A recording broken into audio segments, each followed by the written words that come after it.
Հայ թատրոնն ու կինոն կորցրին իրենց ամենասիրելի դեմքերից մեկին, լռեց մի ձայն, որը տարիներ շարունակ խոսում էր բեմից, էկրանից, հերոսների հոգուց։ Լռեց Հայաստանի Հանրապետության վաստակավոր արտիստ Արտաշեստ Ալեքսանյանը։ Նա դերասան էր, որի ներկայությունը չէր պահանջում բարձր խոսքեր, նրա խորունկ հայացքը, իմաստալից լռությունն ու արտասանված մեկ նախադասությունն էլ բավական էին, որ հանդիսատեսը հավատա նրա մարմնավորած կերպարներին։ Տասնամյակներ շարունակ Արտաշես Ալեքսանյանը հայ հեռուստադիտողի ամենասիրելի դերասաններից էր։ Նրա խաղը մարդիկ տեսնում էին թատրոնում, կինոյում եւ հեռուստասերիալներում, այդ թվում Armenia TV-ի բազմաթիվ նախագծերում, որտեղ նա ստեղծեց հիշվող ու սիրված բազում կերպարներ։ Ալեքսանյանը 1994-ից 96 թվականներին աշխատել է հայկական մի քանի հեռուստաընկերություններում եւ Գաբրիել Սունդուկյանի անվան թատրոնում, իսկ 1998-ից 2001 թվականներին եղել է Չեխիայի Մայր թատրոնի ռեժիսոր, որտեղ բեմադրել է 5 ներկայացում, այդ թվում Ուիլյամ Շեքսպիրի Մակբեթը։ Բեմադրել է Հայաստանում քրիստոնեությունը որպես պետական կրոն ընդունման 1700-ամյակին եւ հայոց մեծ եղեռնին նվիրված ներկայացումները։ Սակայն նրա մարմնավորած ամենապատասխանատու ու պատմական դերերից կարևորագույնը Գարեգին Նժդեհի կերպարն էր։ Я Гарегин Нежде, убежденный враг большевизма, посвятивший свою жизнь борьбе за свободу и независимость своего народа. Այս դերում նա պարզապես չէր խաղում, նա ապրում էր Նժդեհի գաղափարներով, նրա ուժով, արժանապատվությամբ ու լռությամբ։ Մի առիթով, երբ նրան հարցրել էին, արդյոք Նժդեհի կերպարը հոգեհարազատ է իրեն, Արտաշես Ալեքսանյանը պատասխանել էր, իսկ որ հային հոգեհարազատ չէ։ Այս բառերը լիովին բնորոշում էին նրան, հայրենասեր արվեստագետին, որը յուրաքանչյուր կերպարի մեջ նախ եւ առաջ մարդ էր փնտրում։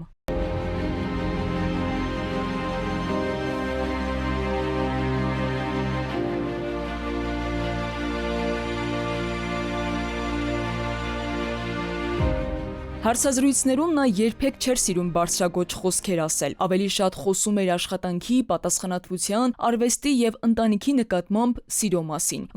Գիտեի, հենց ծնվա գիտեի։ Պատկերացրեք, հա, տենց է։ Միքայել Նալբանդյանին հիշեցի, բայց տենց է։ Ես անբարբար մի մանուկ, երկու ձեռքս բարձեցի, իմ անզոր թևերով Էրզրումը խնդրեցի։ Խնդրում ենք չեն տալի, տեսնենք հետագան ինչ կլինի։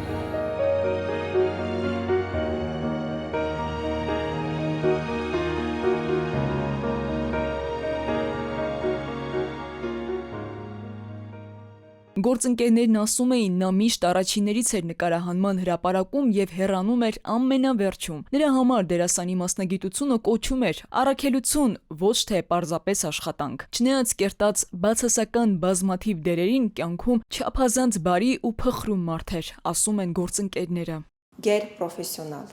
գեր տաղանդավոր արտիստ էր,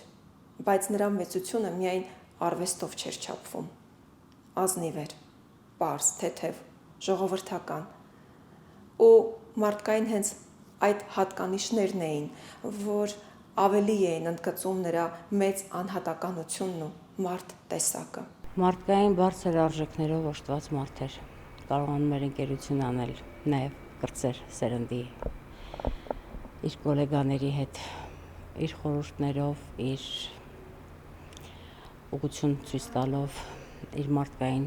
արժեքներով։ Այսօր այդ ջպիտը, այդ խորը ձայնը, այդ արժանապատիվ ներկայությունը մնացին հիշողությունների մեջ։ Կյանքի վերջին օրերին դերասանը 3 օր անցկացրել էր հիվանդանոցում, նա ընդամենը մի քանի օրից պետք է նշեր իր 65-ամյակը։ Արվեստագետների տարիքը սակայն թվերով չէ, որ չափվում է։ Այն չափվում է մարմնավորած բոլոր այն կերպարներով, որոնք ապրում են մարդկանց հիշողության մեջ։ Արտաշես Ալեքսանյանը հեռացավ, սակայն նրա ստեղծած հերոսները շարունակելու են խոսել նրա փոխարեն բեմից, կինոէկրանից եւ հեռուստադիտողի սրտից։ Քնարիկ Պետրոսյան, Տիգրան Հունանյան, ժամը լրատվական։